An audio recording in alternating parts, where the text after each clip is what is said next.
নমস্কার বন্ধুরা, তোমাদের সবাইকে অনেক অনেক স্বাগত জানাই বন্যা রান্নাঘরে। তো আজকে একটা দুর্দান্ত রেসিপি নিয়ে চলে এসেছি। আজকে বানাবো হচ্ছে গাটি কচু দিয়ে আর এই ট্যাংরা মাছের ঝাল। এখানে দেখো ট্যাংরা মাছ রয়েছে, এই যে খয়রা মাছ রয়েছে, চান্দা মাছ রয়েছে, দেখো আর হচ্ছে রয়না মাছ রয়েছে। আর এই মাছ দিয়ে কিন্তু গাটি কচু খেতে কিন্তু খুবই দুর্দান্ত লাগে বন্ধুরা। তো সেটাই আজকে বানিয়ে তোমাদের দেখাবো। আর এই রেসিপিটা দেখার জন্য অবশ্যই কিন্তু প্রথম থেকে শেষ পর্যন্ত ভিডিওটা অবশ্যই দেখতে হবে, তাহলেই বুঝতে পারবে যে আমি কিভাবে এই গাটি কচু দিয়ে ট্যাংরা মাছ রয়না মাছের ঝোলটা বানাই। তো তার জন্য দেখো এই মাছগুলো এখন কেটে নেব। দেখো, আর এই মাছ দিয়ে খেতে কিন্তু দুর্দান্ত লাগে বন্ধুরা, একদম নদীর দেশি মাছ যাকে বলে। এ দেখো সাইজগুলো কিন্তু বেশ আছে। আর এই মাছগুলো কিন্তু সচরাচর পাওয়া যায় না বন্ধুরা। এ দেখো এই মাছ দুটো পেয়েছে। তো এই মাছ দিয়ে কিন্তু আজকে গাটি কচু রান্না করব। এখন মাছগুলো কেটে নেব। আর এই মাছটা খেতে কিন্তু একদম ইলিশ মাছের মতন লাগে বন্ধুরা। কে কে খেয়েছো অবশ্য কমেন্টে জানাবে। কেটে নেব আমি সব মাছগুলো, একদম টাটকা আছে, একদম কিন্তু ছোট ছোট দেখো ইলিশ মাছের মতন আঁশ।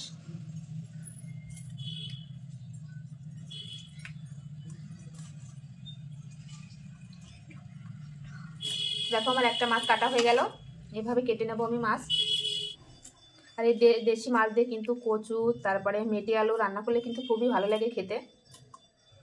মেটে আলুর রেসিপিও কিন্তু আমার চ্যানেলে দেওয়া আছে, যারা যারা দেখোনি অবশ্যই গিয়ে দেখে আসতে পারো।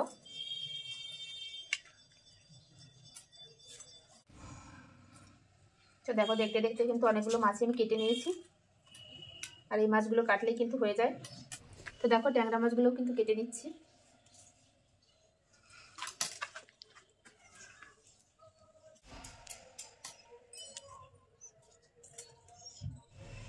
এখন রয়না মাছগুলো কেটে নিচ্ছি, দুটো মাছ। এই দেখো এই মাছগুলো কিন্তু খেতে খুবই টেস্টি হয় বন্ধুরা।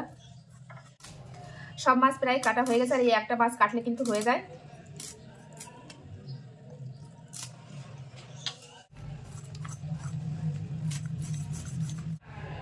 তো দেখো আমার সব মাছ কাটা হয়ে গেছে। এখন মাছগুলো কিন্তু খুব ভালো করে ধুয়ে নিয়ে একবারে সবকিছু নিয়ে ফিরে আসছি রান্নার সামনে। মাছগুলো কিন্তু খুব ভালো করে ধুয়ে নিয়ে চলে এসেছি। এই দেখো খুব সুন্দর করে ধুয়ে নিয়েছি। এখন মাছে দিয়ে দেব লবণ আর হলুদ, লবণ আর দিয়ে দেব হলুদ গুঁড়ো দিয়ে সুন্দর করে মেখে নেব।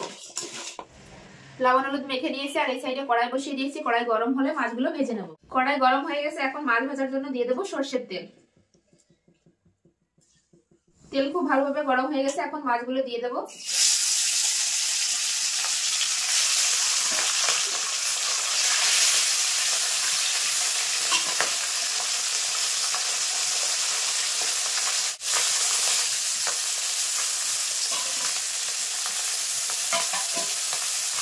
যেগুলো মাছ কিন্তু আমার একবারে ভাজা হয়ে যাবে, একবারে দিয়ে দিলাম।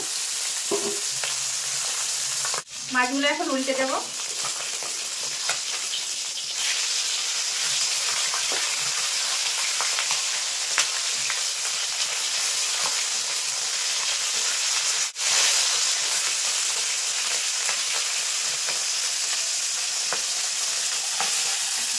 মাছগুলো কিন্তু খুব ভালো করে ভেজে নিয়েছি লাল লাল করে। এবার তুলে নেব।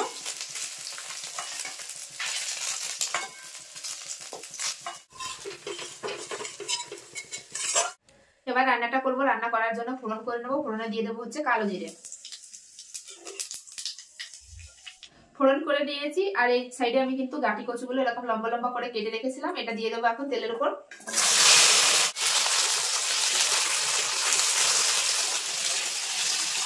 তো গাটি কচুটা আমি কিছুক্ষণ নেড়ে নিয়েছি তেলের উপর। এখন দিয়ে দেবো আদা রসুন বাটা 1 চামচ মতো দিয়ে দেবো। এবার দিয়ে দেবো জিরে আর শুকনো লঙ্কা বাটা। এবার দিয়ে দেবো হলুদ গুঁড়ো আর দিয়ে দেবো স্বাদ অনুযায়ী লবণ। তো মশলা দিয়ে কিছুক্ষণ কষিয়ে নিয়েছি। এবার দিয়ে দেবো টমেটো বাটা। তোমরা চাইলে এখানে টক দই দিতে পারো, আমি দিচ্ছি টমেটো বাটা। মশলার সঙ্গে দেখো কচুগুলো কিন্তু খুব ভালো করে কষিয়ে নিয়েছি আর তেলও ছেড়ে দিয়েছি। এখন দিয়ে দেবো ঝোলের জন্য জল। দিয়ে দেবো ঝোল। তো দেখো ঝোল দেওয়ার পরে কিন্তু ঝোলটা ফুটে গেছে। এখন আমি একটু ঢেকে দেবো কচুটা সেদ্ধ হওয়ার জন্য। চাপাটা খুলে দেখবো যে কচুগুলো সেদ্ধ হয়েছে কিনা। দেখো কচু কিন্তু সেদ্ধ হয়ে গেছে। এখন ভেজে রাখা মাছ দিয়ে দেবো। ভেজে রাখা মাছ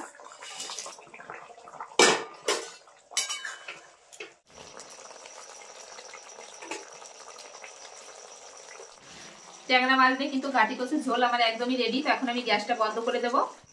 দেখো কচুটাও কিন্তু খুব ভালোভাবে সেদ্ধ হয়ে গেছে, এখন আমি ঢেলে নেব।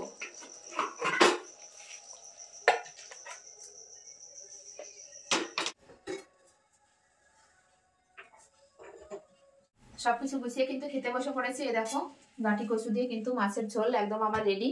কেমন হয়েছে দেখতে অবশ্য কমেন্টে বলবে বন্ধুরা।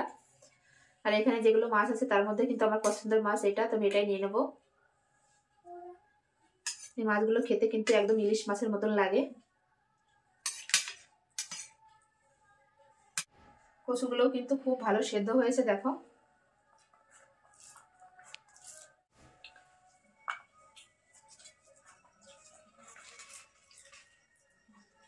একদম গলে যাচ্ছে দেখো হাত দেওয়ার সঙ্গে সঙ্গেই।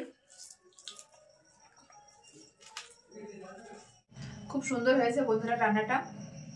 এখন মাছটা খাবো। এই মাছটা কিন্তু খুবই ভালো লাগে আমার। তো কাদের কাদের এই মাছটা পছন্দ অবশ্য কমেন্টে জানাবে বন্ধুরা। একটু কাটা আছে বেশি, কিন্তু খেতে কিন্তু ভালোই লাগে ইলিশ মাছের মতন, যেমন ইলিশ মাছে বেশি কাটা। এই দেখো। তো দেখো এই মাছটাও কিন্তু খেতে দুর্দান্ত লাগে।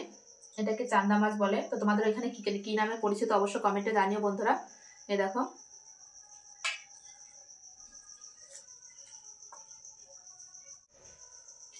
তো গাটি কচু দিয়ে এই মাছের রেসিপি কেমন লাগলো অবশ্য কমেন্টে জানাবে বন্ধুরা। আমি এরকম দেশি মাছ দিয়ে করেছি, তোমরা চাইলে এখানে বড় মাছ দিয়েও করতে পারো, যে কোনো জ্যান্ত মাছ দিয়ে খেতে কিন্তু দুর্দান্ত লাগে বন্ধুরা এই গাটি কচু। তো ভালো লাগলে অবশ্য চ্যানেলটি সাবস্ক্রাইব করবে। সবাই ভালো থাকবে, সুস্থ থাকবে। আবার দেখা হবে নতুন কোনো রেসিপির সঙ্গে।